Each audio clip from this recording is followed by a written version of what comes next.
Hello, and welcome to another fishy episode of We Only Look Thin.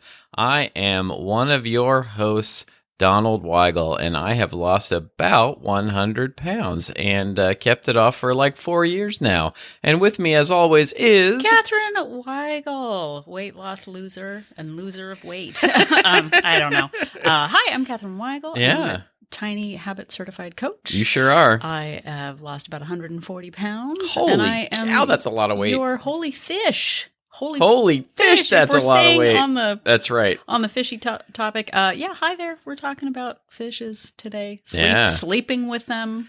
Yeah, so it turns out that if you want to teach somebody to lose weight, you bring them fish. But if you want to teach them how to do it on their own, you teach them to fish or something. Sure. I don't know. I really messed that up, but it's okay. No, we're talking about red herrings today. Oh, yeah, red herrings. This is something I have wanted to talk about for a long time, and we have stopped putting it off, and now we are doing it. And as with many of our episode titles, you might be thinking, what are they talking about? Yeah. What are you talking about? Why are you talking about fish? I don't even like herring. Yeah. So, red herring it's a couple of things. One, it's a logic fallacy.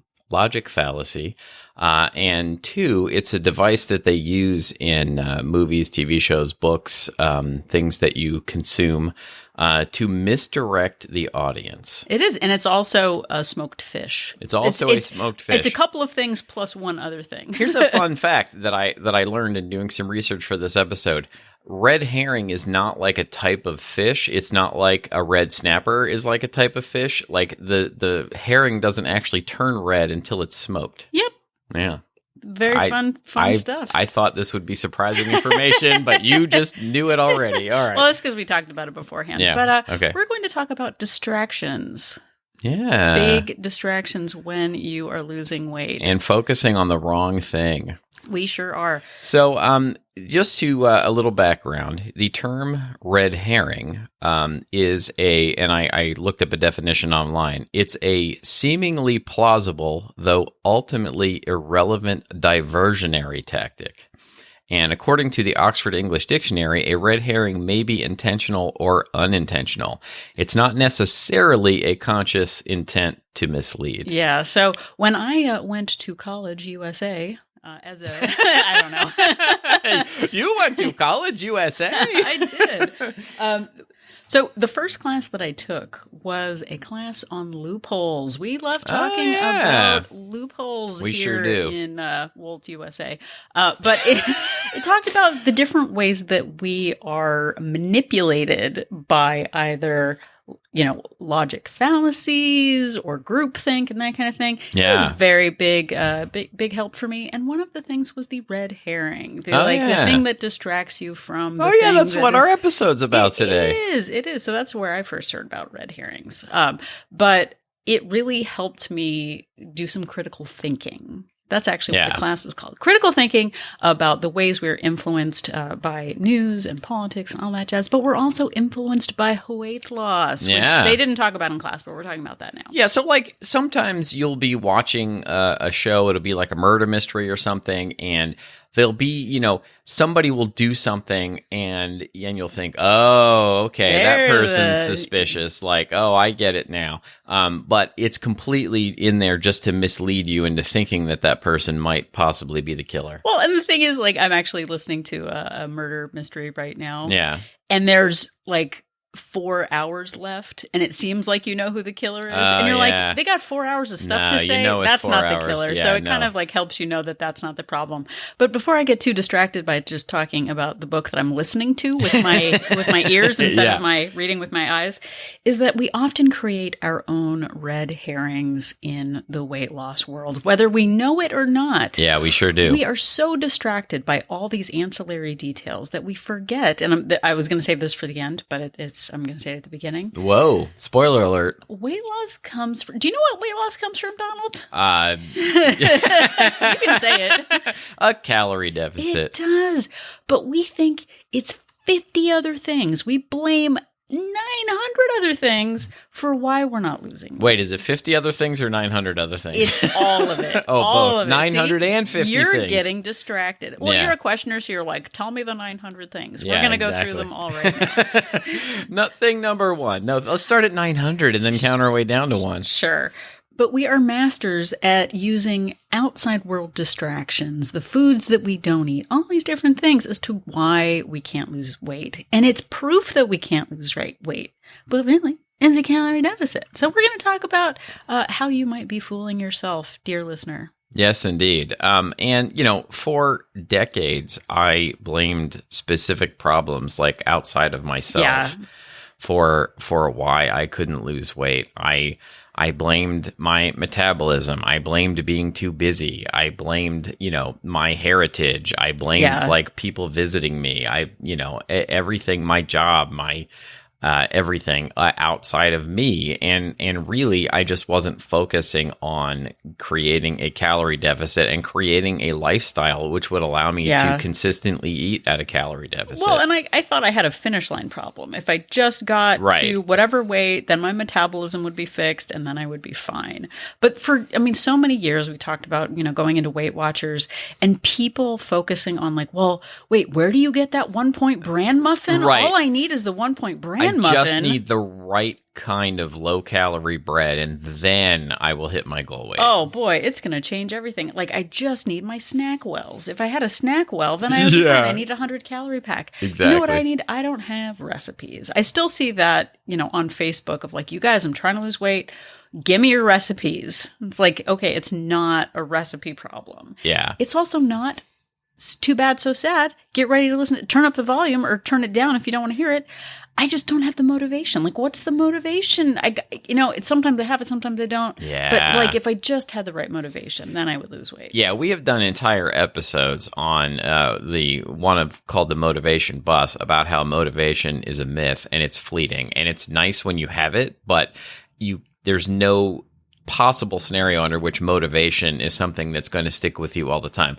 Most of the time, and I mentioned at the beginning that I hit my goal weight about 4 years ago and have stuck to it, I'm not motivated to do it. Yeah. I have just put myself on autopilot. Yeah. I've put all of these habits into place that I just follow now. And I've eliminated decision fatigue and I've stopped lying to myself and I just go through the habits and do them over and over again. But that sounds boring. It sounds boring. But I also used to blame, my heritage. Like Donald said, oh, I'm Polish. Oh, our people just aren't active. Like, I didn't grow up active. No one ever taught me.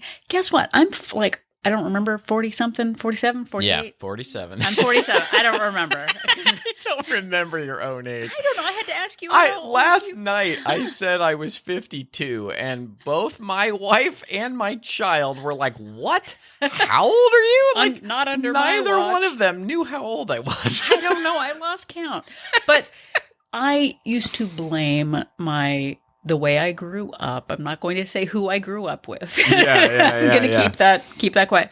But guess what? I moved out of living with other people of my family when I was 21 or 20 years old. Yeah. Guess what? I'm 40 whatever right now. I only have me to blame for the last 28 years. Yeah, for sure. Yeah. I can't keep putting it on like, well, I grew up not knowing. Like, guess what? I've lived, outside of my family house longer than I actually lived there. So, but much like the first 10 minutes of this very episode, we use all of these extra details to distract us from the important facts of how people actually lose weight. Yeah. And as I said, at some point back here, or maybe Donald said it, we lose weight by eating at a calorie deficit. It doesn't matter the plan. It doesn't matter, the motivation. Either we're eating at a calorie deficit or we're not. But I spent decades blaming certain aspects of plans for my lack of success. I did Atkins. And on Atkins, again, lots of details, they ask you to cut out all these different things. Right. Sugar, flour, carbs. You can't eat fruit. You can't do that. I definitely have a fruit problem. Right. No coffee, no caffeine, no whatever. You change 10 things about what you're doing, and if you don't comply, there's no money back. Like, you don't get your money back if you don't do all the things. I did all the things, but what all the things were ended up in a calorie deficit. I didn't have a coffee problem. I didn't have a fruit problem. The success of the plan was just that I was at a calorie deficit. Yeah, and ultimately, though, it's not fun to stick to that forever. There are some people who can do it forever, but I wasn't one of them. Then I would always remember that I loved carbohydrates, and the weight would come rushing back on. But I used to say, like, oh, well, my problem is I'm just not motivated to do Atkins again. Like, that's my problem. If I only did Atkins again, then I would lose weight. But I didn't have an Atkins problem. I had a lifestyle problem. Yeah, and there are just many, many examples of things that I used to focus on that were just not really getting me to achieve my goal. I would say to myself, well, I'm drinking all of the water. Yeah. Like, I'm drinking 8 glasses of water today. Why am I not losing weight? I am avoiding bread and pasta. Like, why am I just not losing the weight? If I just get through this stressful part of my life, then I can lose the weight. If I just get past this, the holidays, if I just get past this work time, if I just, once I get through this, then I will do it. It's my metabolism. I am doing everything I can, but my genes just won't let me lose weight. I'm not doing the right exercises. Right. I just haven't found the right exercises. I haven't found the right gym. I haven't found the gym that's me. But on the other hand, I walk 2 miles a day. Why am I not losing weight? Like, we went on a walk yesterday and sort of took a shortcut at one point. And I used to think, okay, I walked 2 miles, so now I can just tank up and eat whatever I want to eat. Yeah. Burn so many calories. Yeah, or, it's just like I'm not exercising enough, rather than focusing on how much I was eating. I'm eating so healthy. Oh, so healthy. All natural. I'm eating whole foods. Like, why am I not losing weight? I just don't understand. I'm eating so many salads. Yeah. Like, and then I would eat these big salads for lunch, or even these big things of like steamed vegetables and tofu, and then would ignore the fact that I was eating all kinds of other very high calorie things throughout the day on top of that, but thinking that just eating that one salad a day was going to be the key to me losing weight. I know, for sure. But here's something else that I hear from other people. Now we're on the other side of it, and we've lost the weight and we're working on maintaining it. I hear people say, like, well, I don't know why I can't lose weight. Like, I don't snack. Right. I'm not a snacker. I'm a picky eater. I don't know, like, what I'm going to do. I don't eat sweets. I track everything. Like, where's my problem? I don't drink soda. Yeah. But I think with the thing with that, and, I used to do this when I was at work, like, all I do is see you eat salads. Like, boy, you're right. All I eat are salads. Yeah. You don't see all the secret food I'm eating before work. No, and they wouldn't see me come home and like binge on, cheese and cookies and, chips and things. But as you're looking at, as you're listening to this going, well, what am I supposed to do with this information?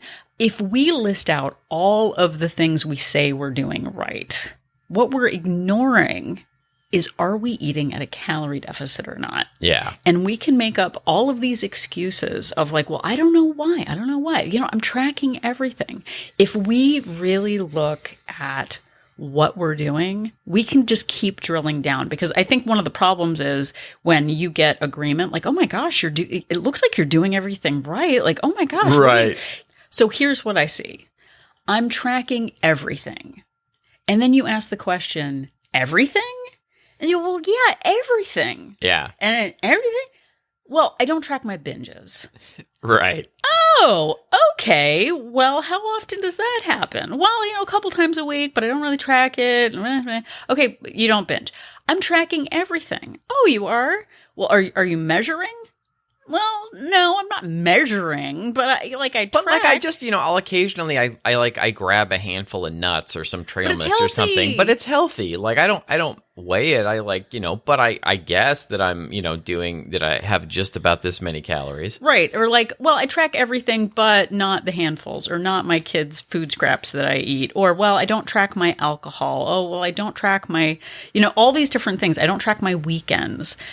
What it is feedback. It's not like, I'm tracking everything. You're not tracking everything. You're tracking 100% of what you're tracking, but you're not tracking 100% of what you're not tracking. Right. And that's where the stories that we tell ourselves about what we're doing actually matter. If you're telling yourself you're doing everything right, there's no room for error. There's no room for self-examination. And when Donald and I really stepped back and got super honest about all the excuses that we were making, that's kind of where the final change happened in our mindset and our identity as people evolving and getting better at managing their weight. Yeah, and I think that something that people don't talk about enough is how much I would lie to myself through my weight loss adventure journey. I would say to myself all the time that nobody has to work as hard as I do to make this happen. It's just... there's something wrong with me. It's my metabolism. I can't do it. But really, I just was eating a lot more than I was allowing myself to believe. That I was constantly saying to myself, well, I deserve this treat right now.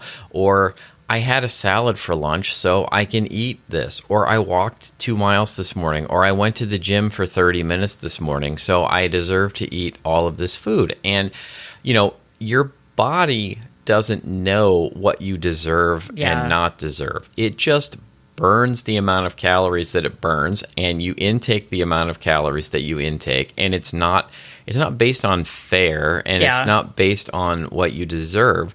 It's just the science of how many calories your body is burning and how many you're intaking. And it wasn't until I admitted to myself that I was telling myself all these lies and I stopped lying to myself that I really had a breakthrough in making this happen. Okay, so getting back to that red herring idea of the extra details distracting us from the important facts. Simplicity rules weight loss. We did an episode called Occam's Razor where we talk about the simplest answer being usually the right answer. It doesn't have to be the super complicated thing. And something I hear a lot when people are focusing on their habits or what they should focus on is, I really need to focus on my water goal right now. Gotta focus on my protein grams. I've got to meditate. I've got to eat clean, non-GMO, whole foods, locally sourced. I've got to work out 7 times a week. I've got to drink a gallon of water. I've got to comply to all this different stuff. All this stuff is so complicated. And when we throw 15 different to-dos at ourselves to hit our goal, it distracts us from the core, which is, are you eating at a calorie deficit or are you not? And when we overcomplicate it, we feel like we're just not motivated enough or we don't have the right why to get it done. When in fact, we're just distracting ourselves with all these ancillary things. Sure, it's great to drink water. Sure, it's great to have protein. But either you're eating at a calorie deficit or you are not. Yeah, all of those things are they're great to do, but they're things that you should do on top of reducing your calorie intake and increasing your movement. Well, and I think too, when people are just starting out, and when I started out, I thought I needed this new me, new everything. Gotta, we've talked about this before, the montage, throw everything out, get the perfect refrigerator, chop all the vegetables, do all the things. And we feel like it is a grand statement about the kind of person we're now becoming. But then a week later, the lettuce goes bad, you get, you work late, you can't make the meal prep stuff, and then you feel like it's all over because your perfect plan is obviously never going to work. When in fact, it's just a calorie deficit. Can you do the calorie deficit or not? That might mean lowering your expectations of the kind of food that you're eating, but it doesn't mean oh gosh, well, I didn't get to the gym. I'm never going to get this right, so I'm never going to lose weight. That's stinking thinking. Yeah, and I think that we do things we tell ourselves oh, well, okay, I've been so good for the last 2 weeks, but I'm being invited out for this one meal, oh boy, if I go out to this one meal, I'm going to blow it. Like, right. All of my progress is going to go away. Well, and here's the thing. And this, we were talking about this before we recorded the episode. We were. Is like our daughter came to live with us. That sounded weird. Okay. So when we became parents, I was like, oh no, how am I going to, I'm not going to, now that I'm going to be a parent, I'm not going to have time to eat. And like, that's my weight loss plan. Guess what? I just ate all of her food scraps. Yeah. I'm like, doing it like I'm whispering into the camera. Is that a thing? No. Yeah, sure. The microphone. But like, I had a weight issue before we became parents, before I got a job, before I met Donald. I can't blame Donald or being a parent or work stress or moving or whatever for being the reason that I'm the way that I am. When I was telling someone in Wolt Place the other day, we only look thin place, that I started Weight Watchers in 1999 and was micromanaging the like, well, did I eat the 1 point thing, or where'd you get the 1 point muffin? I got the thing with the whatever. In 2.5 years, I gained 100 pounds. And that was from going out to work lunches, from stress from school. But guess what? Not everybody I went to school with gained 100 pounds. Yeah. Other people I worked with went to lunch with me, and they didn't gain 100 pounds. Yeah. We go out to lunch every day. They're not gaining the weight. It's my metabolism. No one has to work as hard as you do. No one has to work as hard as I do. Yeah. But fine, I see them eat lunch, but then they wouldn't eat another 2,000 calorie dinner, which is what we did every night. And they weren't buying bagels for the office and like secret eating 2 of them in the car before they went inside. How dare you? Oh no, that's what I used to do. But where other people were like on vacation eating a high calorie lunch, that was my breakfast, lunch, and dinner. Yeah. 7 days a week. That wasn't an occasional treat. That was my everyday routine. Yeah, and then on the weekend we would order takeout, and we would each get our own pizza and that sides, kind of sides, Ben and Jerry's, and we would order Thai food, and like we would each get our own entree and then another entree to share, and then the appetizers on top of it, and why can't we lose weight? Well, I went out to lunch once this week at work. That's why I can't lose weight. That would be the thing that I would focus on, the red herring. Well, and I think, too, another big thing that I did for decades was focus on what I thought were diet foods. Oh, yeah. Like exclusively like, I've got to get the lean cuisine, or I've got to have the fat-free half and half, or the I can't believe it's not butter, or whatever. Right. I didn't have a butter problem. I had a 1,500 calories of hummus and crackers a night problem. Yeah. And I tried to micromanage the like, but I'm using the half and half that's fat free. Like, why am I not losing weight? Focusing on those tiny details, focusing on like, I just, I don't like the taste of water. That's why I can't lose weight. Like, I can't do the thing. Instead of looking at the 1,500 calorie pint of Ben and Jerry's, instead of looking at the pint of hummus, I was focusing on the wrong thing over and over again. And I would do the thing where I would just change one thing in my life, which as a first step is great. But I would just change one thing and then expect the pounds to melt off. Like I would just give up soda. And be like, well, I don't understand. Like, I gave up that 300, 400, 500 calories of soda every day. Like, why are the pounds just not melting off? And I wasn't changing anything else about my life. I wasn't adding exercise. I wasn't reducing, any other food I was bringing in.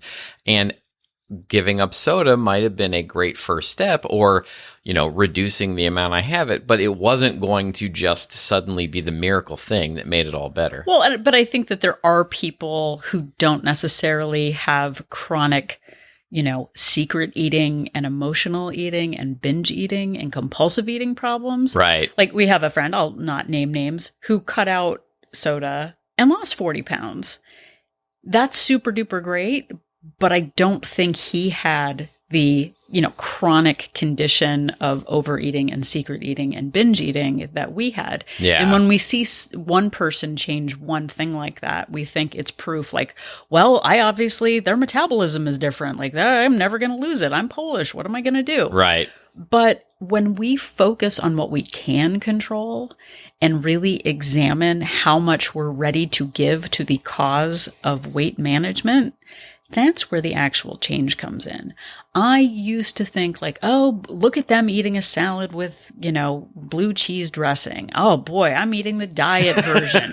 I've never had a salad problem. What I've had is lots of cookies. What I've had is, promiscuous calories after drinking alcohol or really getting takeout 5 times a week.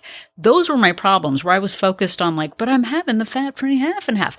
I don't have a half and half problem. I've never had 30 calories of half and half as a problem. What I've had is the compulsive eating problem. Yeah. So what we are saying is really examine your choices and really examine the big picture and start to ask yourself, am I lying to myself about all of this?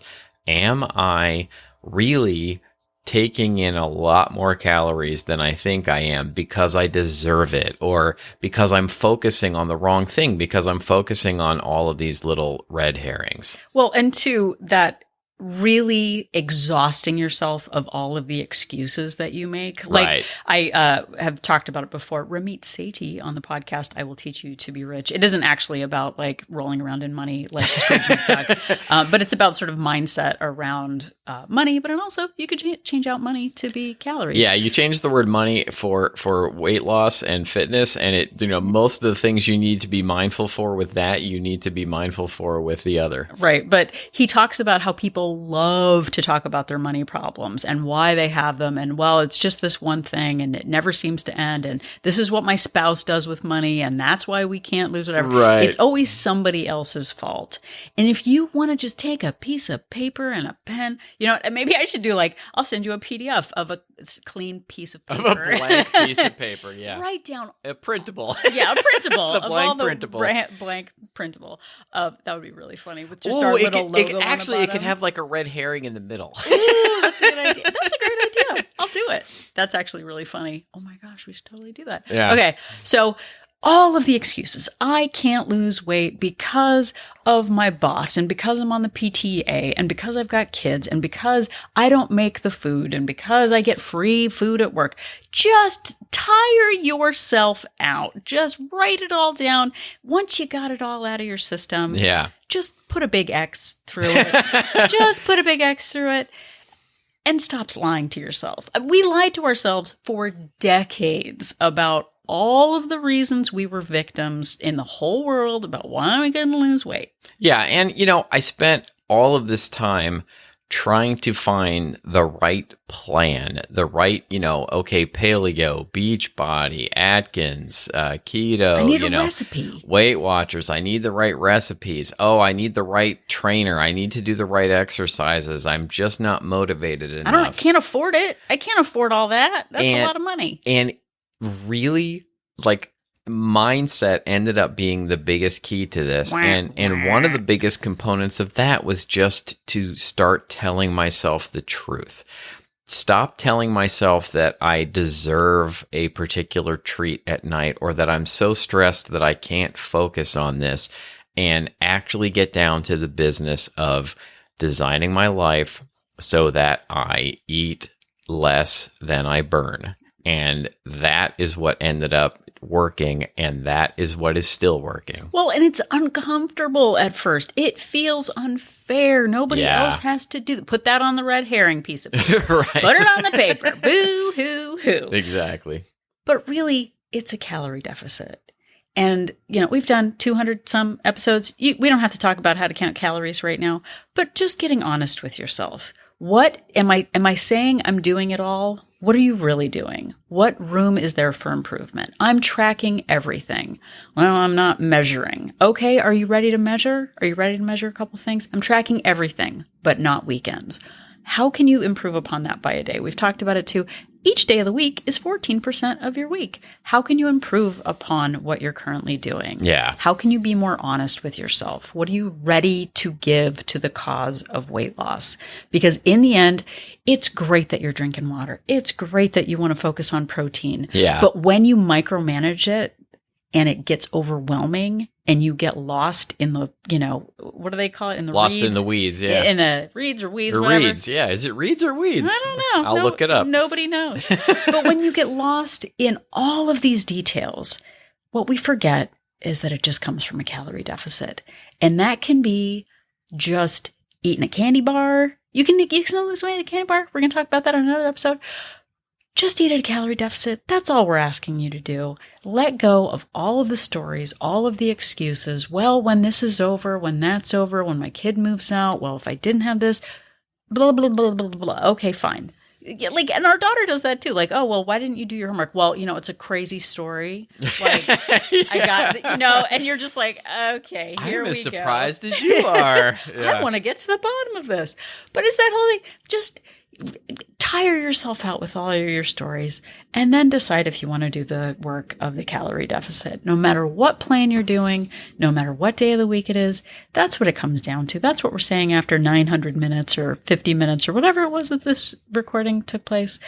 Look at the calorie deficit. Keep it simple. Focus on that red herring or don't focus on the red herring. We want them to not focus on the red herring. We want them to let go of the fish. Realize what the red herrings are and then not do those things. Right. So there we are. So what can you do today? What can you let go of?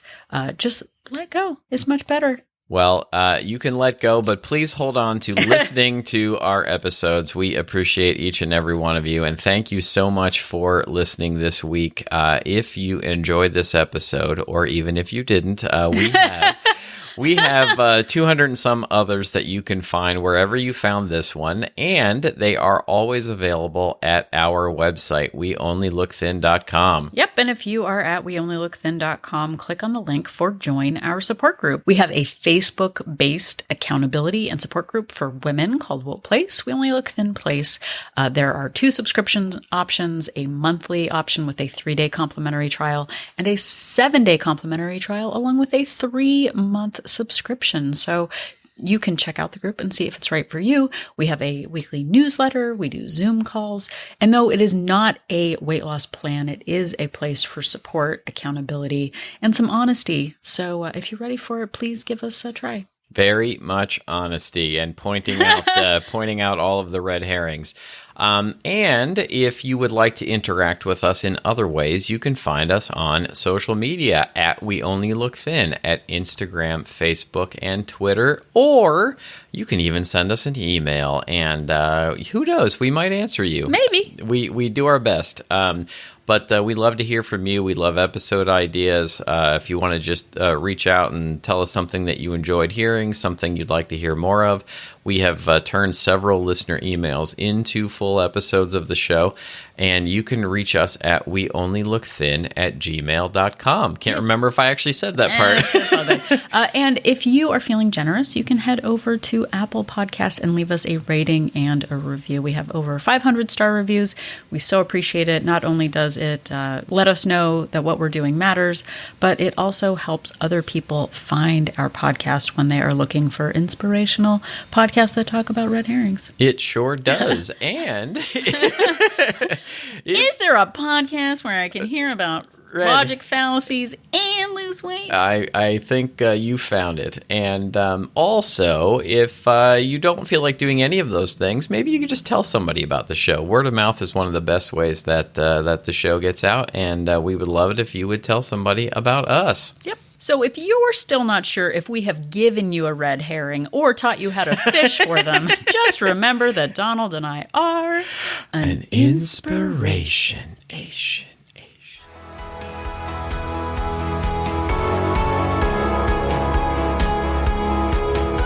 The information that you hear on this podcast is for informational purposes only.